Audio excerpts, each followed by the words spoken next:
Welcome to the Deep Dive. Today, we're digging into a really fascinating subject, the U.S. Army Corps of Engineers. We've got a whole range of sources here, and we're going to explore how this single organization has, well, fundamentally shaped the United States. We're talking engineering, sure, but also military history, society, economics. It's a lot. It really is. You might think, dams, rivers, maybe military bases, but their story is so much broader. Our sources take us from the very start, the Revolutionary War, all the way to modern environmental challenges, even some pretty secret Cold War stuff. Yeah, that Cold War stuff sounds intriguing. And things like the Statue of Liberty's foundation, that's not what you typically associate with the Army Corps. Exactly. The scope is genuinely surprising. It's like a hidden history of America seen through engineering. Okay, so let's kick things off right at the beginning. Our sources point to 1775, the Revolutionary War. Sounds like it was an immediate need, right? Absolutely immediate. The Continental Congress, they basically said, we need engineers now, primarily for fortifications, defending against the British. So June 16th, 1775, they established the Corps. And appointed Colonel Richard Gridley as the first chief engineer for Washington. That's the one. And interestingly, a lot of the early expertise actually came from French officers. It really highlights that French connection during the war. So international help right from day one for American engineering, but then this first corps, it didn't last. Our sources say it was disbanded. That's right. After the war ended in 1783, well, the military downsized quite a bit, and the Corps was part of that. For a little while, from 1794 to 1802, engineers were actually combined with artillery units. Oh, okay. But then President Thomas Jefferson saw the need for a permanent, separate corps, so it was formally reestablished in 1802. And this is where West Point comes in, right? Our sources make a really strong link here. Why were they tied together so closely? Jefferson's thinking was really strategic. He didn't just want military engineers for wartime. He wanted officers educated in science, math, people who could build the nation during peacetime, too. Nation building from the start. Exactly. So the act that reestablished the Corps in 1802 also founded the U.S. Military Academy at West Point. And for a long, long time, until 1866, the superintendent of West Point was an engineer officer. Always. Wow. Always. Jonathan Williams, the first superintendent, was also the chief engineer. West Point basically became the country's main engineering school for many years, sometimes the only one. Think about the societal impact of that shaping generations of engineers. That really does underline how fundamental they were, not just building things, but building the capacity to build things. Okay, so after reestablishment, the focus shifted, or rather intensified, on coastal fortifications in the early 19th century. Definitely. Tensions were rising again, especially with European powers. So strengthening the coast was priority number one. They expanded fortifications, particularly before the War of 1812. And these weren't just basic walls, right? No. Engineers like Williams and Joseph Swift were designing pretty sophisticated defenses, especially in places like New York Harbor. Apparently, these were so effective they actually influenced British naval plans during the War of 1812. And that links to the Statue of Liberty. How does that work? It's a fantastic connection. The information we have shows that the star-shaped fort, Fort Wood, built by the Corps on Bedloe's Island before the War of 1812, well, that became the foundation structure for the Statue of Liberty years later. That's incredible. Early military engineering literally laying the groundwork for a symbol of freedom. Yeah. Okay, so the military side is clear, but then they moved into what our sources call civil nature duties. Let's talk about that shift. The General Survey Act of 1824 seems key here. It was absolutely pivotal. By the 1820s, the country was expanding westward, and there was this huge push for better transportation roads, canals. The economy needed it. The General Survey Act basically gave the Army engineers the job of figuring out where these nationally important roads should go. For commerce, for defense, for both. It officially launched their massive involvement in civil infrastructure, big implications for trade, for connecting the country. And right away, they tackled rivers. The Ohio, the Mississippi lifelines for trade, but dangerous. Incredibly dangerous. Mm-hmm. In the same year, 1824, Congress said, improve these rivers. The Corps had to deal with sandbars and these things called snags, basically whole trees stuck underwater. Sounds treacherous. It was. So engineers like Stephen H. Long, they experimented with wing dams to kind of focus the river's current and wash away sandbars. And Henry Shreve, he was brilliant. He invented these steam-powered snag boats. Uncle Sam's tooth pullers, right? That's the nickname. They literally pulled these massive trees out of the riverbed. It made a huge difference for safety, for shipping, a massive economic boost for the whole Mississippi Valley. It's hard to even picture how tough river travel was back then. Okay, and canals too. Our sources mention the Corps was heavily involved there throughout the 19th, even into the 20th century. Yeah, canals were a massive undertaking. The Corps surveyed and often built or maintained really important ones, like the Chesapeake in Ohio, the Muscle Shoals Canal. Where George Goethals got some early experience, the Panama Canal guy. Exactly, that was one of his early assignments. And the Chesapeake and Delaware Canal, too. These waterways were vital links, moving goods, driving economic growth. And besides digging canals and pulling snags, they were mapping everything. The Great Lakes Survey, the Mississippi Delta Survey, these sound foundational. They absolutely were. The Great Lakes Survey started in 1841. It led to the first really reliable nautical charts in 1852. Imagine trying to navigate those lakes without good charts before then. Huge for shipping safety and trade. And the Mississippi Delta. That survey produced the Humphreys-Abbott Report. It was this incredibly detailed study of how the river worked. It basically set the standard for river engineering for decades, influencing flood control, navigation, everything. Really shaped how we manage that massive river system. Okay, so water routes covered. What about land? The Cumberland Road, the national road that comes up a lot. The Cumberland Road was the first big federal highway project. Yeah. Crucial for opening up the West. The Corps took over construction around 1825. And they used some new techniques. Yeah, they brought in things like the macadamized surface layers of crushed stone, made for a better road. And they built the first cast iron bridge in the U.S. in Pennsylvania on that road. They were even involved in early railroad surveys, sometimes loaning engineers out to the private railroad companies, really pushing transportation forward on all fronts. It really does sound like if anything big needed building or surveying in the 19th century, the Corps was involved. They even had that separate branch, the Corps of Topographical Engineers, mapping the West. Right, the topographical engineers. Their job was specifically exploring and mapping the West. Think Lewis and Clark, but on a much broader, more systematic scale over decades. Officers like Gouverneur K. Warren led expeditions, gathering geographical data, geological info, you name it. What was the impact of that mapping? Immense. It provided the essential knowledge needed for settlement, for finding resources, for planning railroads and roads. It fundamentally shaped how the U.S. understood and developed its western territories.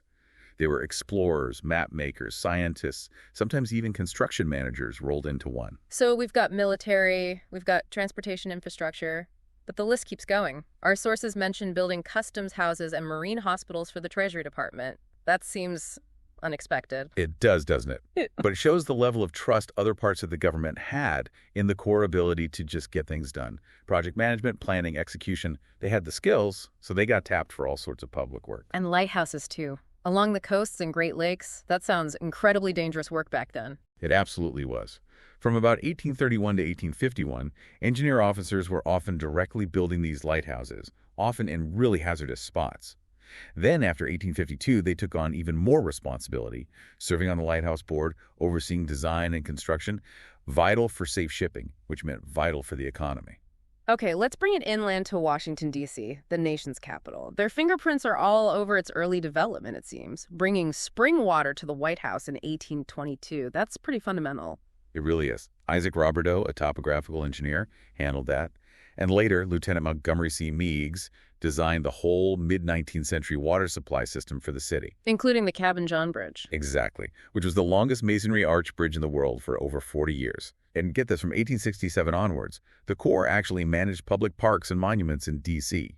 And for almost 100 years, from 1878 to 1967, one of the three D.C. commissioners responsible for infrastructure was always an Army engineer. They really shaped the capital. Wow, from parks to water supply. And then there are things like managing early Yellowstone, dealing with mining debris in California.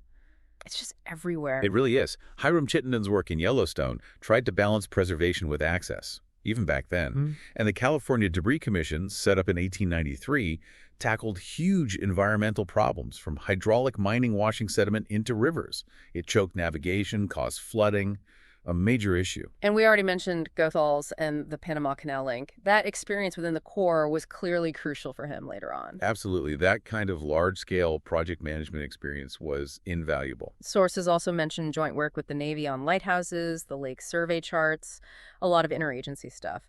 And jumping forward again, building that road between Costa Rica and Panama during the Second World War period. Why then? Wartime strategic concerns. The Panama Canal was vulnerable, so they needed an overland route as a backup and for defense.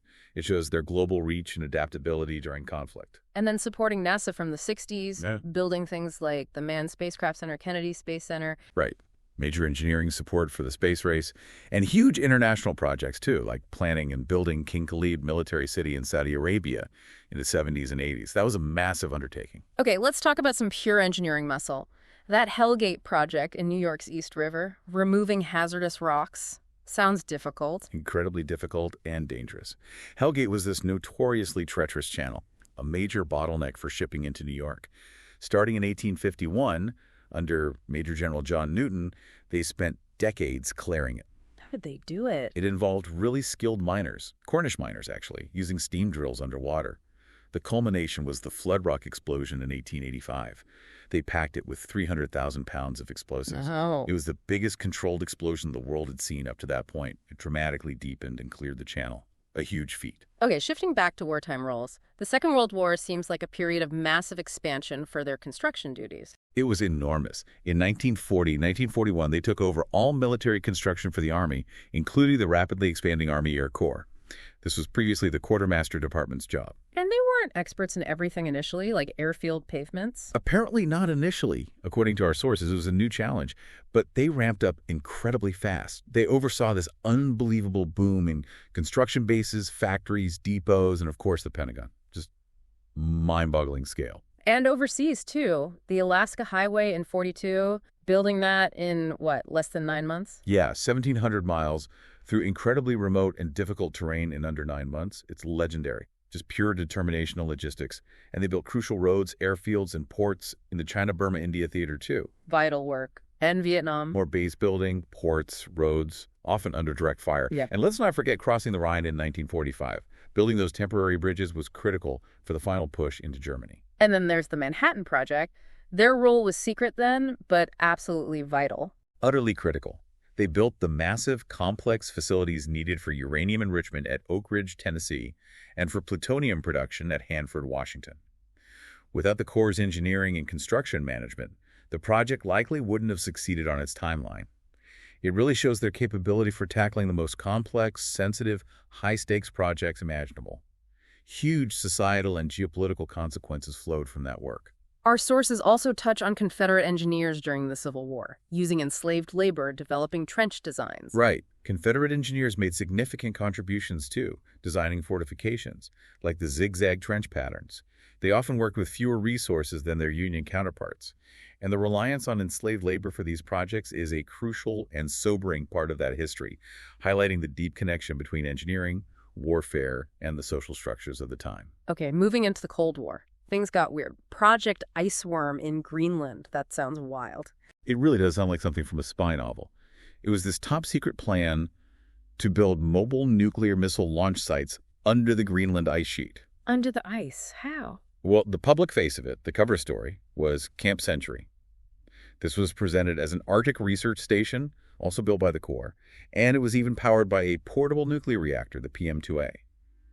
But the real goal, Iceworm, was hidden beneath. It's a pretty stark example of Cold War engineering ingenuity bent towards strategic deterrence. Wow. And the DW line, too, the distant early warning line across the Arctic. Another massive Cold War project. Monumental. Building that chain of radar stations across the remote Arctic was an incredible logistical and engineering feat, designed to warn against Soviet bombers. They were also involved in some pretty out-there research, like HARP, the high-altitude research project, trying to shoot things into space with giant guns. Giant guns, okay. Yeah. And underground tunnels in D.C. for wartime water supply, a floating nuclear power plant. Yeah, the MH-1A Sturgis, a nuclear reactor on a barge. It showed they were thinking about mobile power solutions. The D.C. tunnels point to that long-term strategic infrastructure planning. And then there's the more routine but still massive task of building and maintaining military bases worldwide. And managing Arlington National Cemetery, that's a solemn responsibility. A very important one. Their technical expertise also gets called on for things like evaluating sites for civilian nuclear reactors or inspecting old chemical weapons sites. Yep. Very specialized critical work. They review coastal sand replenishment projects, too. That seems more environmental. Sure. And runways at Area 51. Yep. That's in the sources, too. Adds to the mystique, I suppose. And during the Second World War, they were involved in less conventional things, too, like managing balloon defenses, designing dummy airfields and tanks for deception. Deception tactics and early microwave radar towers, it really covers the whole spectrum of defense and technology. It really does. From the mundane to the highly classified, their engineering skills were applied across the board. Okay, let's shift again. Disaster response and environmental roles. These seem increasingly important today. The 1927 Mississippi flood was a major turning point, wasn't it? Absolutely catastrophic flood. It really forced a national reckoning on flood control and led to the federal government, primarily through the Corps, taking on a much, much bigger role in managing the nation's rivers and protecting communities.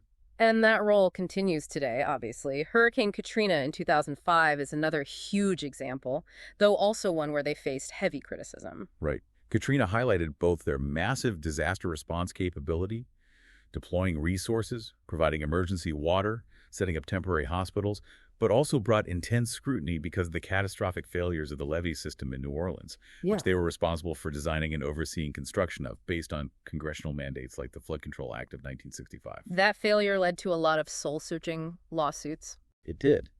General Strock, the chief of engineers then, publicly accepted responsibility. There were extensive investigations, like the one by the American Society of Civil Engineers, pointing to design flaws and other issues.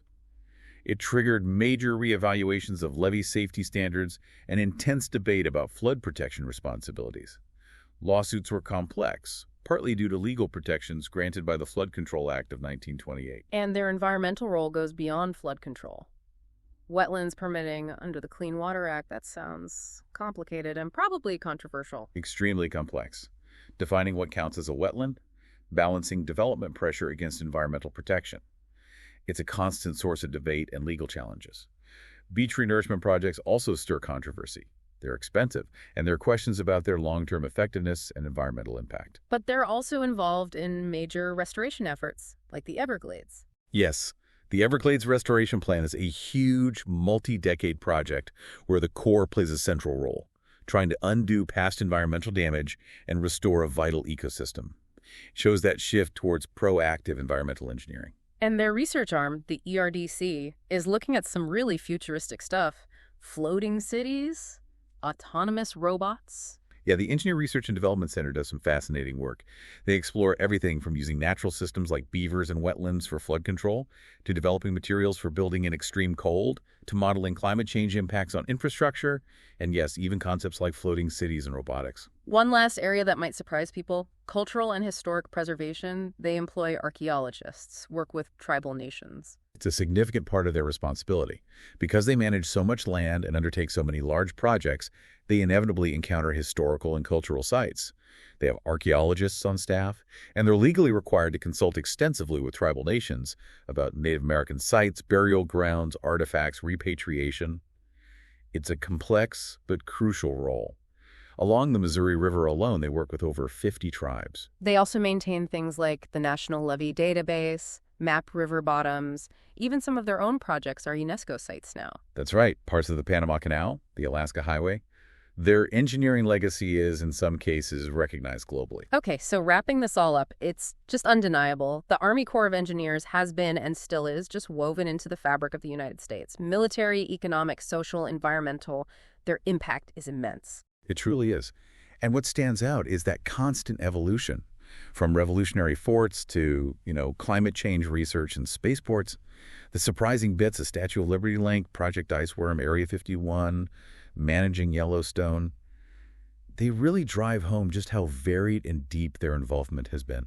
We really hope this deep dive has given you, our listener, a much clearer picture of this agency that honestly operates a lot behind the scenes, but shapes so much of our world. And it leaves us with a question really for you to think about. Looking ahead, what are the biggest challenges for the Corps now? How do they balance building and maintaining the infrastructure we need with the urgent demands of environmental sustainability, climate change, and just evolving public expectations? Especially given this incredibly long and complicated history we've just scratched the surface of. It's a huge balancing act. Definitely something worth exploring further if any of this sparked your interest.